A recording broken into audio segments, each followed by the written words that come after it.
person, so that was one of the reasons they emphasized it. So you did have to, in addition to LinkedIn, you had to take like skill surveys and personality quizzes and another website that I actually will hope to show you guys that I recommend. Similar to LinkedIn, but Glassdoor or something, or? it's called Portfolio. Oh.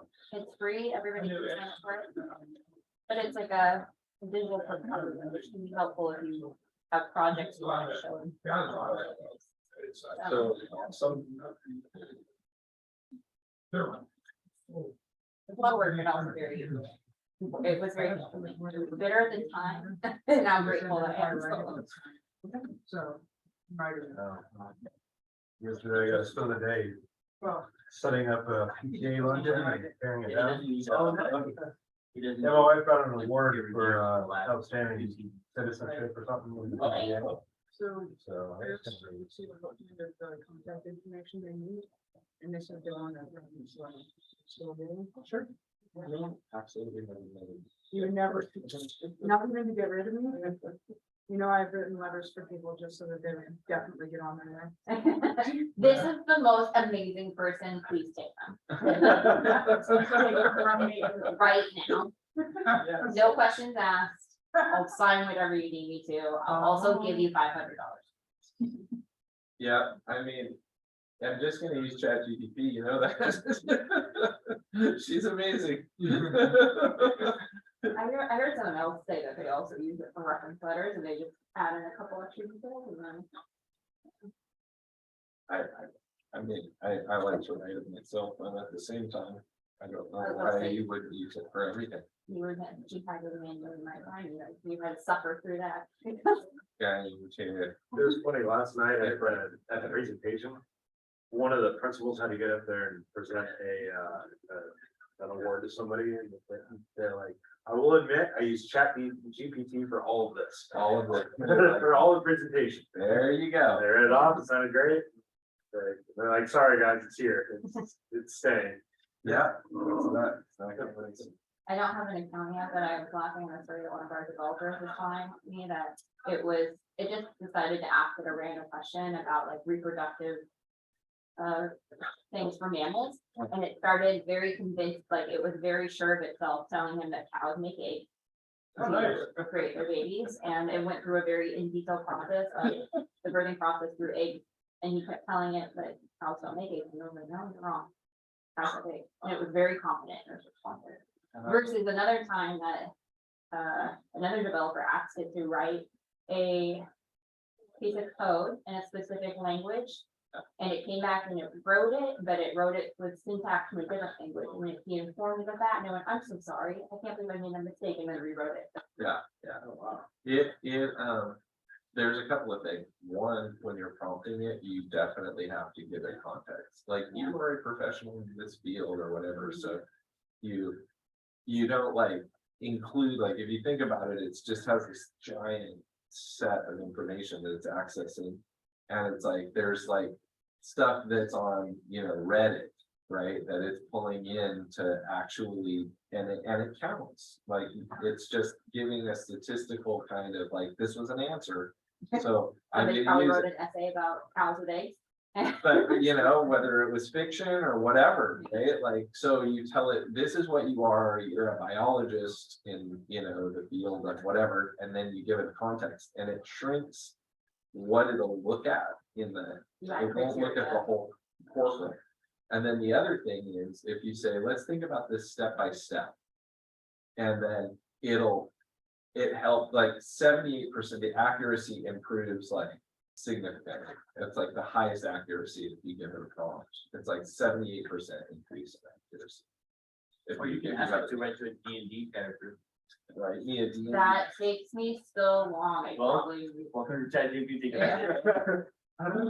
You know what I said? Create me a D&D character that uses chopsticks as a primary weapon. And it created a whole character revolving around. With a whole backstory and everything. Yes. Like, Seriously, oh, like, if somebody's like, wants to start a new campaign, I'm like, I need a month's notice, because I need to research Mhm. what class I want to be, race attributes, how they affect my class. Whole background story. The whole thing. So How you that, got that being your said, I skills. chose a tiefling for a druid and that has no connection in terms of it. Trying to pull it up right now. Charisma does not help you being a druid. Really? Yeah, they draw on wisdom, Oh, yeah. or wisdom is stuff. You get a charming. I put, Yeah, though I just made my charisma score really low, so I was a very awkward, person with no charisma, so I basically could not convince anything, anybody anybody. did anything? Yeah. Which is, accurate to real life, so I mean, like, They're like. I'm very, very awkward with D&D, I didn't even have to role play anything, I basically just talked and it was me a character. Oh, Germans are tend to be out in the forest all the time. They don't like dealing with people. That's why they're. Chops and fiddlesticks, race, halfling, class and monk. I'd like it to hard. Yeah, remember this? Yes. Strength is 10, dexterity 16, constitution 14, intelligence 12, wisdom 14, charisma 14. Of course. No armor, but weapons, simple weapons, chopstick, tools, disguise kit, entertainer's bag.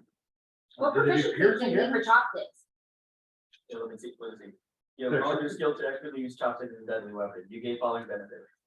You can use your dexterity modifier instead of your strength modifier for your chopsticks attack and damage roll. I mean, that makes sense, I don't see why you use strength for chopsticks, you bring chopsticks. You can use chopsticks. Yeah, they're sharpened, sharpened chopstick, Dealing 1d4 bludgeoning damage. bludgeoning, nice. Damage die increases as you gain levels in the monk class, following the martial arts feature. I feel like chopsticks would be one of those weapons that you need to hit someone's like chopper points, and so they can't like move, There you go. yeah, or can't cast spells. Wasn't there was somebody in Avatar. Yeah, it was Avatar, that's exactly what I was thinking, yeah. There is like the 6th level, 11th level, and 17th level. Is it multi-class you at any point, or are you always monk? Just always. Well, have you ever seen that guy on Sorry, on YouTube? D&D. The unreachable ninja or something, that like, people touch me, he goes, and they go flying away, Oh, it's funny, yeah. Well, half of the classes are relaxed yoga and half of it's active. Are you a critical role? This might be active, I'm gonna sit out. I'm trying Active to- reference. I do like- What speed Oh, are wait. you watching? Oh, purple, I've seen a couple episodes, but I haven't fully got into it yet. Yeah. I recommend watching their first campaign when the video quality is rough, but their characters are just so on point. It's just a Yeah. beautiful thing. And it's what their Amazon series is based off of, it's their original campaign. Oh, they made it Amazon? Oh my God, it's so Oh, I good. just watched Watch it on it. Twitch. No. Oh, okay. Legends of Vox Machina is on Amazon. Right, so you have Amazon Prime, you automatically have access to Legends of Vox Machina. I'm not here for LinkedIn, I'm here for the community. So, I- Geek club here, do you? There is, There is? the tabletop club, like if you D&D, I saw them playing like one of the table things out here like 2 hours ago. I have enough imagination that, I'm sorry. Well, I have too much, too many choices. No. I get the book and I'm like, Right now I'm yeah, playing it's a fire genasi to artifice. And everybody's insane. So his goal is to burn it. Yeah, you go full pyro and Wait, point of fire. so if something's insane, is that like a trigger, like every thought you have, you roll a die to see if it goes through? they can Yeah, make you, but- the dungeon master could make you do, I don't know if that would be a wisdom check. Probably I not. think part of it would be wisdom, because. Yeah, I think your experience, right? Yeah, Yeah, I but- definitely have to on a character I had that like couldn't necessarily control anger. So he had to reach on that.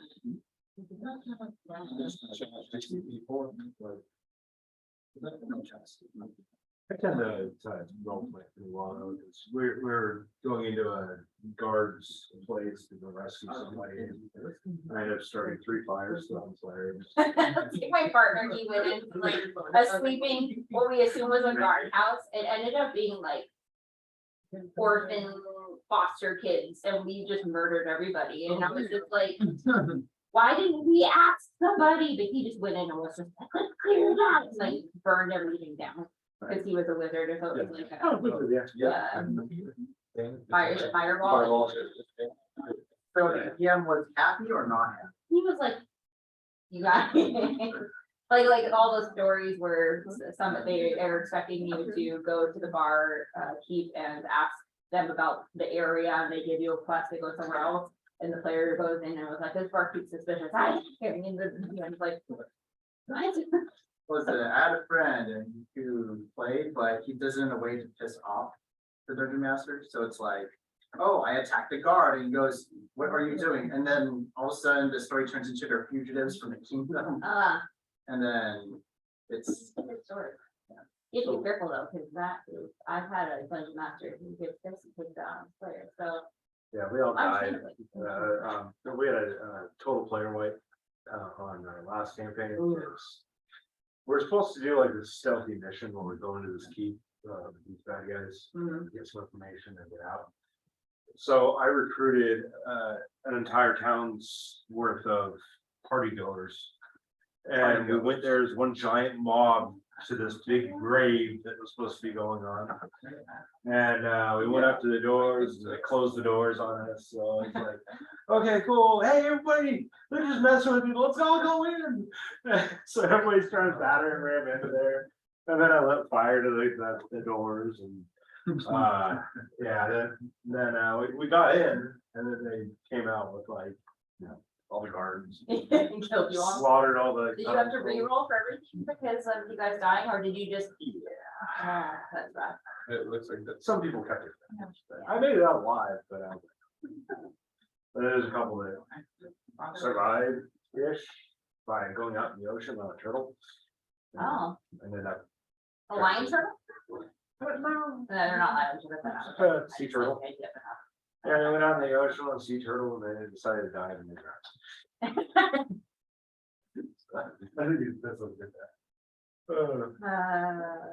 But like, wait, it keeps men out of wood. Keep on making jokes about Critical Role, if you don't watch it, can we? No, I'll get there once I get time. I guess I'll walk up here. It's after 3:30. Yeah. What's the lecture today? We're talking about LinkedIn. It's a very free form, so I think it's not like a slide based kind of lecture. So I think we'll go through what we're a LinkedIn profile, and if people shout out questions, they have it. Mostly we'll just be looking at mine. I have my old school printed notes printed. Okay. So I didn't think about that ahead of time.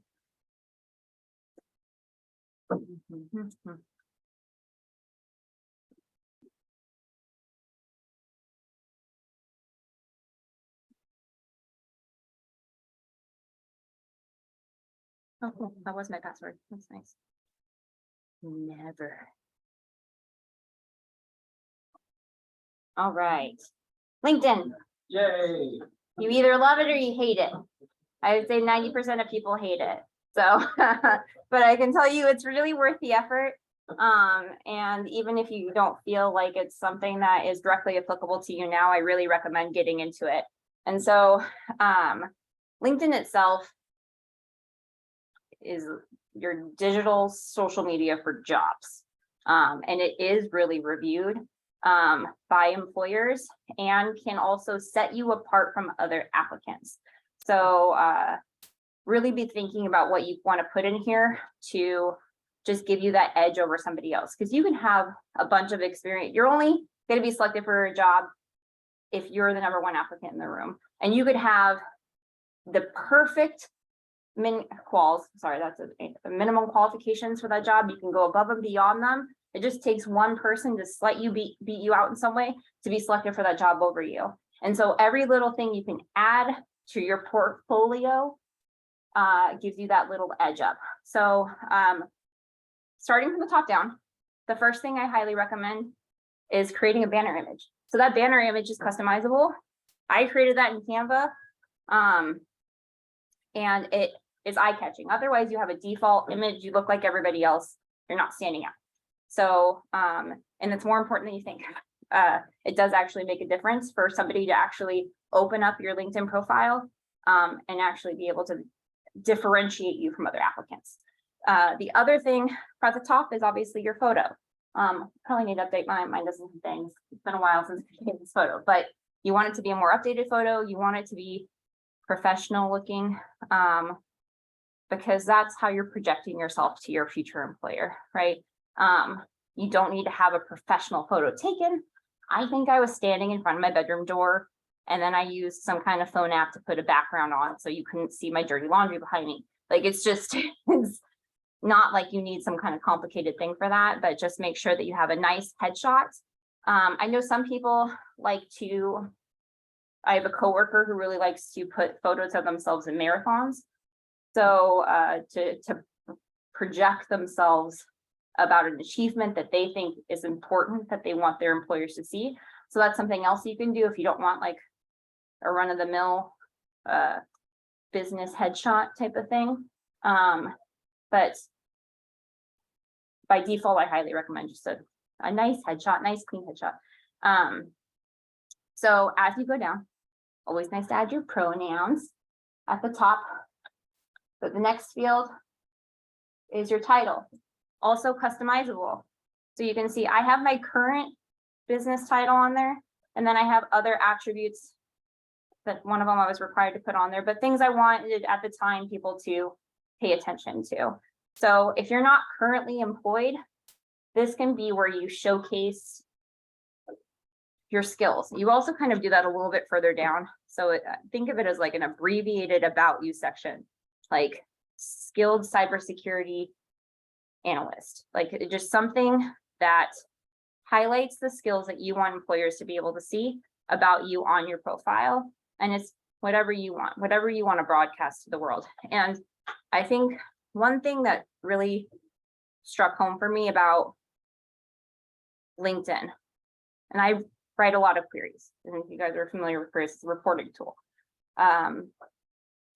LinkedIn is basically your queryable profile, or like in social media terms, maybe everything that you're adding here is like a hashtag. It brings you up in searches. The more relevant information, the more key terms you put throughout this profile, the more times you're going to come up in a search. The more times employers are going to be recommended, because there's algorithms in LinkedIn to recommend potential applicants. The more you have in there, the more it's going to push you forward. So every piece of your profile, including just something as simple as your little title at the top, is important to put on there. Additionally, my profile is customized. So I have a lot of additional sections that are going to be on here that we can review, but you can do the same thing at the top. You can review what sections you want to add, and that's going to be very particular to your experience, activities you do. So for example, I do a lot of volunteering. So I have a volunteer section. You might not have a volunteer section. That's really fine. Remove it from your profile. Like, that's whatever you don't need, remove it. Whatever you have, add it. There's nothing that hurts you to add to your profile. And once again, the more tags you have, the more you're going to come up in searches. And I can't emphasize enough that you don't want to just put the skills you think your employer is looking for. Like, we're IT focused. So you might think I want to put everything about cyber, but a lot of employers are looking for well-rounded applicants. They're looking for social and communication skills. They're looking for administrative skills. Don't downplay your Microsoft Word that you've had to write in for school, or your Google Docs. Like, those are all important things. They may not seem important to you in terms of the specialized skill set that you need for the job that you're going for, but they can make a difference. I've seen jobs that are highly technical get turned down because someone wasn't good with Microsoft Word, wasn't good with writing an email. Those are highly important skills. So anyway, I'm like slightly jumping around. But so in the last thing in the upper section is going to be that open to work section. And this is where you can actually identify specific job titles you're looking for. I recommend just leaving this on at all times, even if you're not looking for it. I'm technically not looking for work. I put this on here. Somebody might contact you and say, hey, I got this really sweet gig we want to consider you for, which actually happens. I get emails all the time for like these type of job titles that I put in here. And they may offer you really great benefits, something above and beyond the pay you're currently getting. So even if you're not looking currently, it's always important, I think, personally, to keep this on, because you don't know what opportunities out there. And that might be your dream job that you didn't know what that comes knocking. So anyway, so I have some features that you're not going to commonly see on a LinkedIn profile, because I previously bought LinkedIn Premium when I was looking for a job and never turned it off. I'm bad at that, but it does give you a lot of analytics. So if you are interested, it also gives you access to LinkedIn trainings, which you can add to your profile. But so they're going to see things that on here that are going to be LinkedIn Premium features. So just keep that in mind as I go through. Yes. So for the training, so the information, and you're not training the user, they were sent to display that premium? No, it'll always display if it's you have it touch your account.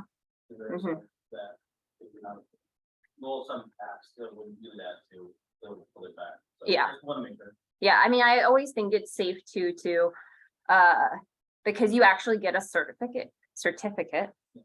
I said that like I was gonna say certificate that you can like print and save as a PDF. I always recommend doing that as backup anyway. Like I don't really trust any website with my data. But it does stay there. I have turned it off before and then turned it back on. Because I'm indecisive, but yeah, and there's some that if you are employed by MiraCosta College in any capacity, you have access to MIST, which is MiraCosta Innovative Source for Training. It's a website that we use that's offered from California Community College's Chancellor's Office that gives trainings and specifically also has access to LinkedIn trainings. So just keep that in mind. If you ever have like a student worker or campus aide or something job here, you actually have access to LinkedIn trainings without having to pay for LinkedIn trainings. Utilize that tool while you're employed, because it will go away once you terminate employment. Okay. So the About You section. Once again, fill it with keywords. You want to be searchable. For me, I focus in information systems and systems analysis. I really want those key terms to be in there so that they tag me for employers and searches or jobs, which we'll look at in a little bit, because you will have this information compared to for how well you fit for a job. So it's really important to have that in here. And you can also, they added this new thing, and I realized when I was reviewing my profile last night that I haven't implemented it and I only added 2, but you can move some of your skills up that you really want to highlight from your skills section to be in the About You section. And you can actually do that in other additional sections throughout your LinkedIn profile. And it's really helpful because then you can highlight what skills you have that are pertinent to that experience or that you really, really want employers to notice. So for example, if you had, if you were like Red Hat certified, or you had specific programming languages that you wanted to shout out there, Linux, like that kind of stuff, like that would be really good up here, just skill sets and languages. Activity is just a section that's automatically populated. The one thing I will say about activity is that the more active you are on LinkedIn, the better it's going to be for you. Just like if you're wanting to be an influencer on social media, you have to make posts. If you want to be seen on LinkedIn, you have to update your profile, like other people's posts, follow them, share posts. I rarely post myself. I'm a big sharer, but that still gets you in the feed. It gets people to look at it. And then it also gets you connections. So for your experience, I'm sorry, I know this is riveting going through each little element. Be detailed. So like I am currently a business systems analyst. I work in configuring and setting up business systems such as Surf or my Ed Plan. If those are systems I do configuration, I run reports, I set up security, that kind of stuff. However, I have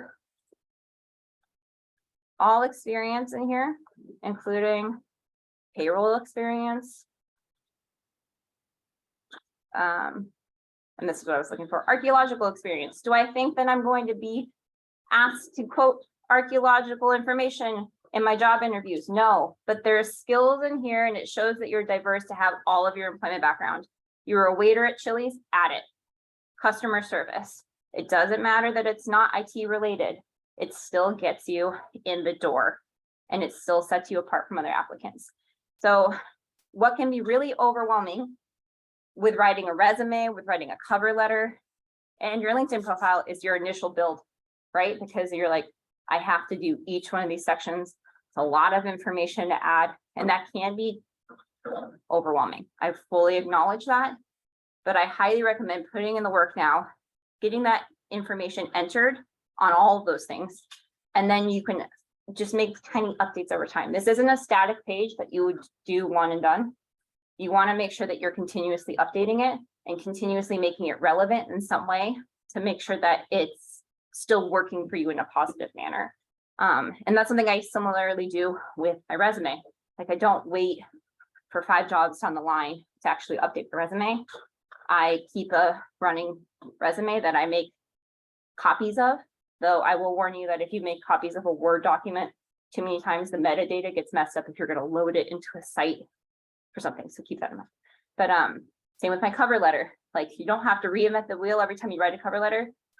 You're not just changing the job title, you need to change content too. But if it's a similar job with similar skill sets required, you can use some of that data to move forward. So that's the same here. You want to front load the work so it's not hard for you when you know that you need it. In your job page, you can pretty much include as much or as little as you want. So for example, you have your title, what type of employment it was. And so for example, this was an internship. This was not a paid position I have. Archaeologists are rarely paid for their work. But you want to make sure that you include all types, whether they're paid or not. It doesn't really matter if you're making money for it. It's work, it's experience, and that should be something that's a boon to you. The benefits your experience. So employment dates, and then this is where you would add your skills. If you've reached, it only allows you to add 50 skills, but if you reach that, you're just going to pull from your already pulled list of skills and just add them up here. So you're basically tagging like, this is the skill I have from doing this job.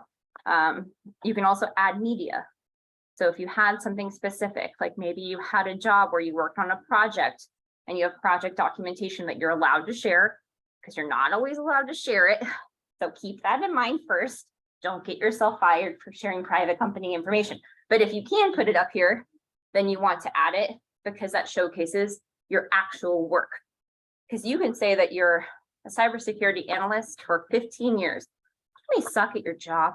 There's nothing that shows on here that you're the best employee, except if you provide evidence and tangible work experience. You know what I mean? Like that sets you apart from somebody else who has 20 years of experience in their resume, something like that.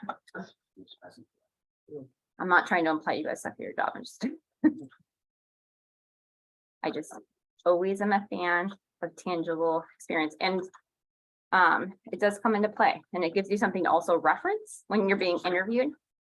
You can say, hey, I uploaded that document there that showcases that I did this, this, and this. And you don't need it. As you can see, I have no attachments on my my job history, but if you have them, like I said, whatever you have, add it. Fluff this as much as you can, add the information you can. It only benefits you, it doesn't hurt you. Where I do have my attachments, because probably like most of you, a lot of your experience initially comes from your education. You have projects that you worked on. You have websites that you had to build for fundamentals of CIS. Like you have that documentable experience that you can provide, and you can attach that to your degree. So for example, you can also upload your degree once you have it if you want. You don't need to, but I uploaded certificates I had, tests I've taken. The other thing that I highly recommend, and this is something I said in the last lecture, is adding your relevant coursework, because that's really indicating to them what classes you've had that apply to the job that you're looking for. Because my MIS degree was very technical in nature, but you can go to another college and MIS is in the business department and it's only business classes. So like degree title isn't always indicative of the coursework and the training that you've had. So by putting the relevant coursework in your degree section, you're calling out the skills that you want people to pay attention to. Additionally, if we go down to MiraCosta, you should add what CompTIA or other certificates those classes are related to. So depending on your career journey and your educational journey, you might take those CompTIA certificates, you might not. It might benefit you. Our program obviously very much emphasizes it, but it might not be right for your career path. For me, I took those classes. I loved the content. I don't necessarily need for my career path to go get those certifications, but I want to show that I did the training for those certifications. Just because you don't have the cert doesn't mean that you can't show that you learned that content. So for example, the Linux server, the CompTIA Linux Plus, or like the fundamentals of computer hardware and software, CompTIA A+, and the Test Out PC Pro, flag those. They're searchable terms. You're making yourself searchable, and they're really important. And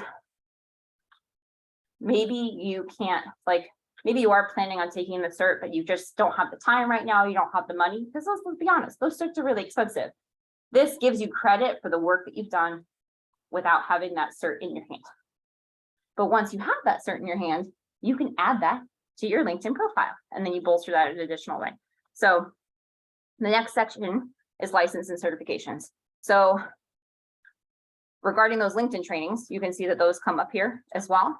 So anytime that you complete a LinkedIn training, it automatically goes to this page and it has the credential for you passing that class. Additionally, you have other certifications that you can manually add. So it asks for things like your credential ID, so you can prove that it's a real certification. But for example, this is where I put my Test Out PC Pro. You have, you just passed your CompTIA Sec Plus, then you can add that here. Looking at you, Daphne. Yeah. Well, it was the A+ and the Net Plus. I thought you used your Sec Plus recently. Nope, that was Joey. Oh, well, there you go. All of that can be added. Yay. And this is a place to showcase, like, you guys are doing a lot of work and you deserve credit for that work. And you won't get it unless you put it out there. Like, people, you can't assume that people know, because they don't, and they make their own assumptions and they're usually wrong. So don't let them assume for you. You tell them who you are and you tell them the training you have.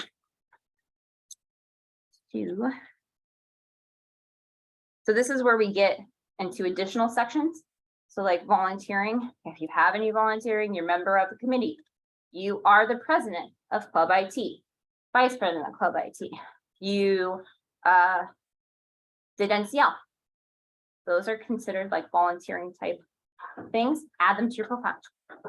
The more you have, the better it is for you. There's no limit. There's no limit. What it'll do is it'll just condense it. But I would say that the more important section is going to be your skills section.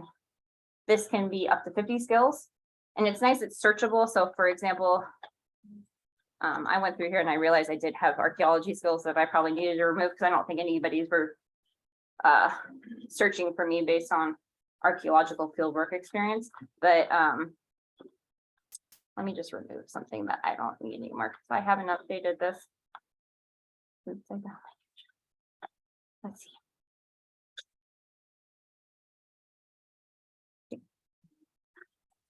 I'm a hoarder, so I like to hoard skills that I don't need.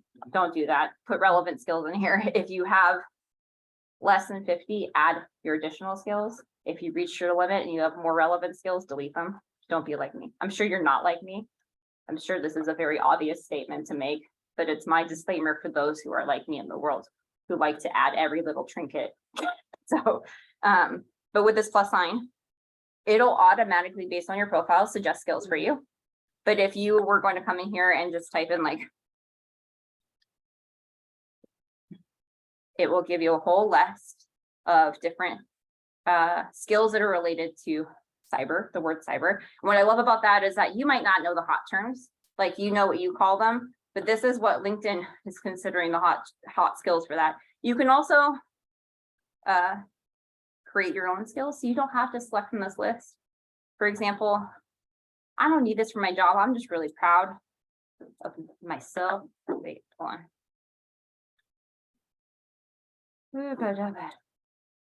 This card, Limit how many of those put on there. there's VF 50. 50, 50? Yes, so if you're a fluffer like me, you run out of space. I'm the type of person who like, I get asked for like a 5-page essay prompt, I give like 10 and then I get points taken off because I wrote too many pages. So, which is not an issue for a lot of people, and I envy those it's not an issue for. I just talk too much if you can't tell. So, I like to add additional skills in here, like bolster it with your main skill set. Like you want to obviously be searchable for, I keep using cyber because that's like one of our hot degrees, right? But put in other stuff you're interested in, other fields, dungeon master, you know, like be diverse, put in things that you're proud of. And that's why I added my black belt. I recently got my black belt. I'm proud of it.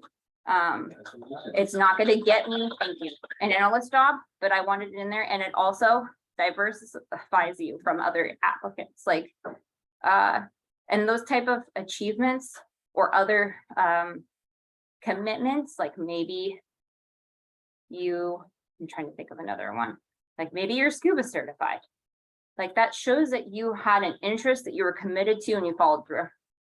So like you may not think it's relevant, but it shows something about you as like your dedication in a person. So, yeah, something to think about. I had a question on that. Yeah, So some of the stuff that I'm proud of might not be appropriate in a work environment. I would just say use your best judgment. Party animal. So for example, I won a shooting competition. With Did the exceptionally, but I don't know if I'd want to present that to my employer. if you don't want to, then don't put it on there. Like anything you're uncomfortable with, don't, I'm not uncomfortable. Would they be? Would that do more harm? Depends on the company. it depends on the company. I mean, Yeah. It seems fine. Okay, because I always get nervous about that because obviously a school's not gonna hire me. You call it marketing. that's not true. Self-defense and kick-ass teacher. Yeah. Someone comes in. Yeah, technically, I mean, somebody could be like Taekwondo, oh, this girl likes fighting, like, you know, like she's aggressive, like you don't know how somebody's gonna interpret it. And at some point you have to take a plunge for things that you're interested in, despite what the workforce says. Like, for example, for the longest time, I was told I wasn't allowed to dye my hair different colors. And I basically recently, it was only a year ago that I decided like, F that, like I want purple hair. And I worked with human resources and I actually didn't even ask, I just did it, but, and I now put that everywhere, like I wouldn't hide that on a thing, and not that it's, you know, obviously each is different, but, I don't think that that's something you need to hide. But if you don't feel comfortable putting it, don't add it. I used to be part of the professional belly dance troupe. I probably am not gonna put that on here, because different people judge belly dancing different ways. Weird random stuff about my life that you guys didn't ask for and probably didn't want to know, but makes it sound even weirder is that it was in Alaska. Can you imagine belly dancing in Alaska? I don't know how I feel about professional belly dance. You find a troupe that trains you and then you travel around Alaska dancing with them. Let me, there's not much competition for belly dancing in Alaska, so this isn't like, but we did bring in professionals from around the world to train us, so that was awesome. I think people probably are like, oh, free trip to Alaska? Yeah, I'll come train you guys. Anyway, so going back up to skills. Obviously, 80% you want this to be related to your job, related to the career you want.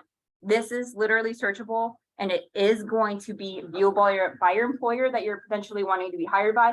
especially if you're applying for things on LinkedIn, which I highly recommend. Because applying for things, once you bolster your application on LinkedIn, just makes your life easier. It's already there. Usually you don't even have to fill out additional things. Though I will say that this is a LinkedIn presentation. Always submit a cover letter and an additional resume with your application. Doesn't matter if it doesn't ask for it, you submit it. Practice. Don't be lazy, do it. It can be time consuming, but that's why I have a standard, I know I'm applying for systems analyst jobs. I have a cover letter that I've used for systems analyst jobs in the past. I don't copy paste it for my new one. I make sure that it's tailored, but you can still use that as your baseline. You don't have to rewrite the whole thing. You can be like, oh, I really liked this skill set that I talked about here, pluck that, put that in. But they're also looking for this, so I'm gonna add a little bit there. Just use it as a building block. And it takes much less time and it's a lot less stressful. I've applied for way too many jobs over my life and submitted way too many applications. Which is great for experience. I didn't get 90% of them, but you have to put your name out there. And the way you're gonna get seen is by making sure you include the proper resources. Also know your industry, because applying for the private sector is very different than applying for the public sector. And I would say that the way that you're conditioned is how to submit applications for the private sector. If anybody ever wants to apply for the public sector, you can ask me separately and I can give you recommendations on that. It's like a whole other kettle of fish. Kettle of fish? I'm not good with phrases. So, anyway. Yeah. You guys get what I'm saying. So, one nice thing is that in addition to putting these skills on here and tagging them above in your other sections, you can tag those sections down here as well. So for example, I have tagged the 8 experience jobs that I've had that have worked with human resources information systems to the skill. So that somebody says, oh, they say they have human resources information systems. Where is that experience really coming from? They can click on this and it'll directly give them that information. You want to make this easy for your employer. You don't want to make them hunt for information. The more places you put it, the easier it is for them. Scroll down. But I shouldn't have expanded 50 skills. Oh, let me back up. And I'll also show you how those skills get relevant more. So they also added this courses section. This wasn't originally available. Now you can highlight specific courses. I still recommend putting them in the education section. Because then if somebody's just going to specifically look at your degree, it's right there for them. This is separated. It also is bulky. So at some point your LinkedIn profile can become really long, but I would recommend putting the ones that you really want to stand out, things that are really, really relevant to your career. Additionally, he left, but I would say putting that shooting award, put it in there, competitions you've won, recognition you've received. It doesn't have to be something official, if you've been nominated for something, but you didn't necessarily win the award, put it here. A nomination is important. It means that someone recognized you even if you didn't win the award, right? So don't change yourself for the experiences you've had, essentially. Languages, if you had them, add them. Organizations that you're a part of, also very important. So I'm a part of the Alumni Association at my school. This is where you would put Club IT, any clubs that you're involved in, anything that you do that's outside, NCL, that kind of stuff. And then I have this it's called interest section below, but it's basically who you're following on LinkedIn. So there's people. So I love LeVar Burton, Jordy. I mean, can't get enough. But so more than people, companies. Companies is where it's at. So I even put a note on here so I wouldn't forget it. We had a presentation in one of our latest classes that a Red Hat person came and was talking about the Red Hat certifications and getting a job at Red Hat. He specifically said that if somebody applied for a Red Hat job, he went to their LinkedIn profile and went to check if they were following Red Hat. He wanted to know if they had an active interest in their company. because that showed initiative. That showed that it wasn't a random application that they were just throwing their hat in for. They obviously had a vested interest that they put time into. So that's really important. That really struck home for me, because it's like, you can maybe think, oh, these companies aren't gonna really notice I'm following them, but they check. They do check. So Red Hat, add them. Additionally, even if you're not looking for a job at Red Hat, but you're looking for other cyber jobs, add things that are related to cyber, companies that are related to cyber. It just shows that you're interested in the field. Other things that you're interested into that are not relevant, you can follow a lot of things on here. I love the zoo. I'm following it. Good updates on animals. The list can be endless. There's also groups that I highly recommend joining. So like, obviously mine are very women focused. So there's like women in technology, women who code, girls in tech. They share resources, because not only are you presenting yourself on LinkedIn, this is a community. The more connections you have, the better chances you have. And you also can help other people, because it's like, as you grow in your career, you can help other people in their career. And there's a lot of interesting articles. Sometimes they post jobs when you join these kind of groups. So LinkedIn has groups that you can follow like that. Highly recommend adding. So one thing I wanted to point out, I'm going to go to the job section. And I'm going to click on a random job.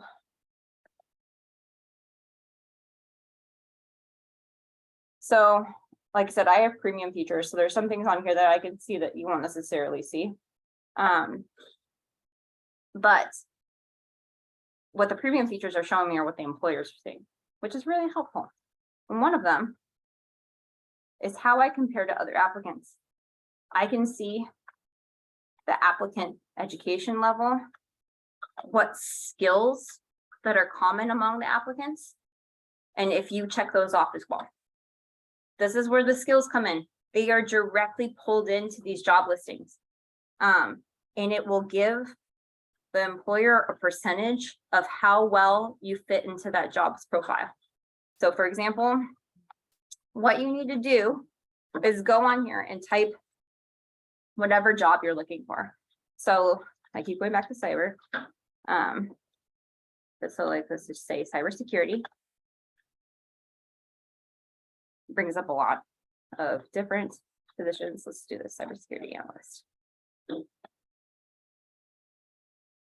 These are the skills they're looking for in your job application. If you don't have these, you're not going to make it to the top of the list unless everybody else who also applies doesn't have it as well, which is possible. You only need to be the best in the batch of people that are applying, right? So what I recommend is looking for the jobs that you're interested in, opening up their skills. If you have these skills, add them to your profile. And that can be a really easy way, because I think it can be hard and overwhelming to be like, I don't know what skills I have. Computer skills, like, you know, like it's hard to drill down, and it's hard to know what employers are thinking. This gives you insight to what employers are thinking. And this is literally what they score you against for your applications. So you have a lot of resources in LinkedIn to put yourself ahead of the game that I don't think a lot of people take advantage of. Let me see if I forgotten anything that I wanted to talk about. Yeah, refreshes are always needed. Don't let this go too long without making updates. It gets overwhelming. Don't overlook your non-IT skills. I can't emphasize that enough again. Every skill can be important. And then additionally, the other thing I wanted to point out, because I know I talked about adding like your projects or information to your degrees. I'm just going to navigate to my Portfolio. So Portfolio is a LinkedIn-like platform. It's free. You can register with your student account. And what it does is it gives you the ability to build a digital portfolio. So all the projects you've worked on in school or out of school, like you're building a game just out of pure interest, upload it here. All those essays you've written that show your writing skills, upload them here. Once again, that website that you had to build for fundamentals of CIS, upload it here. Like that's, just like the other one, you build like an introduction statement, you give kind of an overview, you add skills that make you searchable, and people can search you on here too. There is an active job network on here as well. You can add your work experience and your education, but this is where you would tag different skills, different projects, showcase the work you've done. It, you know, like people always are like, I am a new person in this field. I have a degree in cybersecurity, but I don't have work experience. How do I get selected for the job? Show them the work you've done. It's not work experience, but it's work you've done. And sometimes more stress than a job because you're worried about that grade, worried about making that deadline for finals, which is what I'm worried about right now. You can also add additional accomplishments here and your test out or other certifications. You can add them here as well. So it gives you a chance to showcase your work. LinkedIn doesn't do it as well as Portfolium does. So that's the reason I bring it up, is that this gives you a place to just like data dump all the work that you've done that you can advertise yourself to an employer with. So really great tool, just called Portfolium. Yeah. So that's a LinkedIn profile. And I'm sorry, that's probably, it was like really dry, but add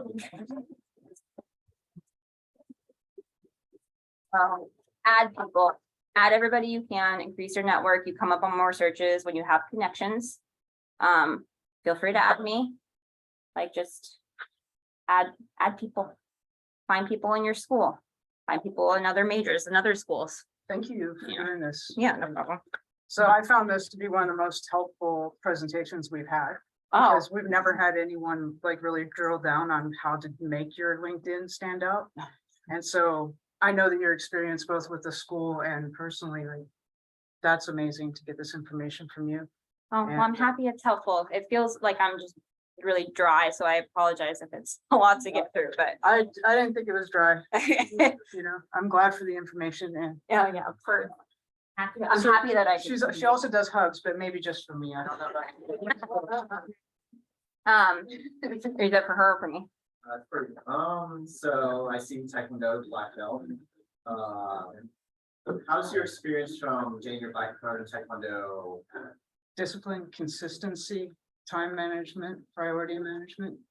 I mean, go into your current job that you have to do. I mean, I would reiterate what Daphne said, like, it's a commit, like, you have to have a minimum amount of time in a black belt or in Taekwondo to be able to even test for your black belt. You have to go through. Hold on, I have to count them on my fingers because I can't count. So I had white belt, yellow belt, purple belt, orange belt, blue belt, no, sorry, green belt, green stripe, blue stripe, brown stripe, red stripe, Dombo, and then black belt. You have a minimum amount of time in both of those, all of those belts before you're allowed to test for the next one. And you have to demonstrate for outside people your skills. So you're showing that you have consistency, dedication, and perseverance. Things like Taekwondo specifically or martial arts, they have a reiterating message of respect and for everybody around you. And that might not be known to every employer, but it might stand out to the one you want. So it's like what I mentioned, like a scuba certification earlier. Like that takes effort. It can be done in a weekend. It sucks to do it in a weekend, and I never recommend doing it in Monterey Bay. I But- recommend Indonesia. Yeah. Do it in waters where you can see your feet and there's not jellyfish and otters trying to attack you. Otters, they're cute until they're in your face and trying to eat things that are attached to you. Disclaimer, and you you can't fight against them because they're protected in Monterey Bay. Not that you want to hurt an honor, but if it's coming Oh, at you. you seriously, wanna- right? You Um, never know what those employers' hobbies could be. Right. They could be also be in martial arts, so it could bring, it'd be Yeah. a segue or interest, a common interest you guys talk about. Like with one interview that they said, hey, what kind of hobbies do you, well, I like video games. Like, oh, well, we have a video game, a traveling community of video game players that go to different places and stuff within our company. I What was like, company is this in Calcutta? that was with CoreLogic. They had a group of people within the company that just traveled and played video games. If I could find people that valued my Guild War skills, then I would be more than ecstatic. So as you were talking though, I actually went in and like modified my LinkedIn. Good. So like that was good. I started following the company that hired me for an internship this summer, so Yeah, that was a good thing. Like, it's good to know that that's what people are looking for, because that's not something I would have thought of. yeah, I highly recommend also like following your Costa, showing I that already do. invested, I yeah. follow Sunny. Oh, yeah, you know. Sunny makes a lot of posts, I so always follow the like boss. the posts, like just liking something gets you in there. But also for the Taekwondo, like regardless of it being Taekwondo or any extracurricular, I know that term doesn't really apply to adulting. I feel like I'm a child still, so extracurricular, it shows that you have the ability. They might not know that I'm mentally dying inside, but I have the ability to do a job and an extracurricular, like Actually, regardless of what it is. if I can, that's really important. Because as a former employer, when I spoke to someone and they didn't have anything else going on in their lives, it made me wonder what they were hiding. Mhm. So, and not that everyone's malicious, but you know, maybe they're an addict and they don't have time for other things in their lives, like healthy recreation. You know, so like, it's kind of important to have a variety of things that are you. Mhm. And someone who doesn't have those things is a little suspect to me. Maybe because I'm just such a bad person, you know, that I think the worst, but it's a possibility. There are people who are professionally like polished, but if they've got nothing else going on, that's kind of scary. Or at least it means that they can't share what they're doing, and that's also kind of scary. I knew somebody who used to ask in an interview, if you could be any question or any animal, what animal would you be? And she specifically would not hire anybody that chose cat, because she said that meant that they wanted to laze about and nap all day. And I was like, well, yeah, I want to be a cat. Yeah. So I don't necessarily agree with that answer or like that response, but just to give you insight into how people think when they're viewing your personal life. Like, I would not view a cat that way. Like I wouldn't view that answer as bad. I'd be like, I want to be a cat. Like, tell me somebody feeds me all the time. I get brushes. I don't have to clean my house. Like, all wonderful things to them would mean this person's not going to go above and beyond on a job. So, Curiosity and playfulness. yeah, see, yeah, I was like, well, what about a big cat, like Or a it means- snow it means leopard? that they're gonna pee in your shoes when you go away for the weekend. Leave trails of poop in the house. That was my morning this morning. Oh, yeah, rip up carpet. That's our current couch trend. Any other questions? I'm happy to go look at anything else again. Happy to talk to you. Specifically, I probably would say that my skill set outside of like LinkedIn is in public employment job applications, just because I've worked in public employment for so long, and public employment has very regimented application processes, which you'll hate, but are there to ensure equity. So, I'm good at speaking to those.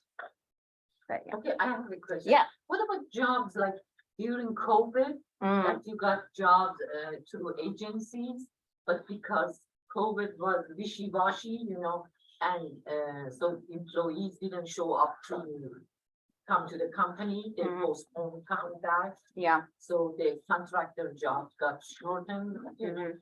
And so what do you suggest, like putting on the resume? Like, you know, temp agencies are not always, you can't really count that much on them. Yeah. Can I say that people are aware of what happens with COVID?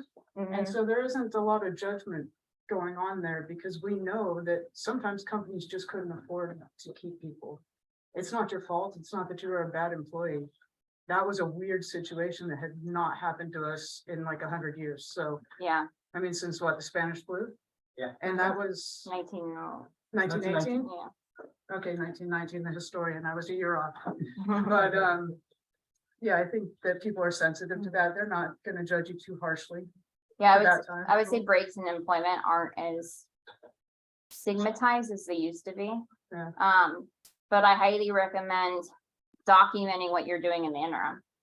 Like, What you learn, what you study. yeah, and if you are looking for jobs, like those LinkedIn classes, some of them can be really fast. And it's just something, a timestamp on your resume. Like I took this class on May 10th, 2023, and they're like, oh, look, that's what she was doing. She was taking classes on LinkedIn, preparing for her next job. So there's like things that you can insert in between. But I can tell you for public sector, they're not allowed to consider breaks in employment. That's Good to know. discrimination, Good to know. because who knows what you were doing during that time? You could have been caring for a family member. Yeah. Which is just as important, which also shows that you're well-rounded and you have a life. Mhm. So, Yeah, there could have been extenuating circumstances with your company that you can't control, like, and so I think that there's also an opportunity once you get to an employer to speak to that as well. So, but yeah, I think it's less stigmatized than it used to be, and I would just say add other things like volunteering or things that you're learning in between.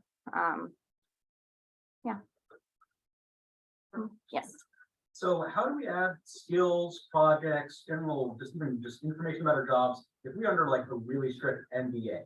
Mhm. My bosses told me, yeah, you can't put anything on there because of the NDA, and then generalized. I work for a DoD contractor, except even some stuff we're not supposed to put on there because as apparently Chinese spies read this stuff, I don't know, but basically it says on mine, I can't put anything on my LinkedIn, so like, how do I show off what I've learned in my internship when I'm not allowed to say anything? So Adam, didn't you learn Ansible while you were doing that? Yeah, You could say that. see, they told me like, I can tell like, a few people here are like publicly posting on things, that it seems like it's a murky area. But that's general, like you could have learned Ansible anywhere, Really? right? So he updated his profile, unfortunately, because I was gonna use this with somebody I did my master's program with. Mhm. He, I think he actually removed the experience from here, but he was a cybersecurity administrator for a company. He couldn't share that. He couldn't share where he worked. So he put that information on there, put that it was confidential, and then gave like the general skill sets that he was using for that job without providing employer specific information. Okay. If you're not tagging that employer specifically, Then then you're not like compromising them. Okay. So you can just say like the procedures that you're running, that you're configuring systems, for example, for me, like I could say that I do systems configuration, systems analysis, build SQL queries, like you can put those kind of skill sets in there. Put the employers confidential, you can, if your job title is also confidential, you can put something like cybersecurity professional confidential. Got it. Okay. So that way you can get that experience on there without compromising your job. Like I have a struggle that I am not allowed, like I was showing Portfolium earlier. Portfolium has a lot of my school experience. I have a lot of documentation from work I've done for years. But it's all like all my systems jobs have been in public sector and mostly in HR. I can't share that information. So I can't share all the guides I've written, all the tutorials I've provided, the system configuration, like I can't show that. I can only speak to it. So there is a limit depending on your industry. And when you get into things like security, or different industries, you do get limited. You can speak to it in generalizations, but definitely don't hurt that NDA. They're scary. Yeah, those are not something you want to mess with, so. Plus they know that you So- can keep a secret. Yeah, true. Mhm. I'd like to wrap up if anyone has any quick questions. Please go ahead. Picture. That's what I'm trying to wrap up, and there's more, so. Is there anything else that you'd like to share? Thank you so much for your time and for finding us.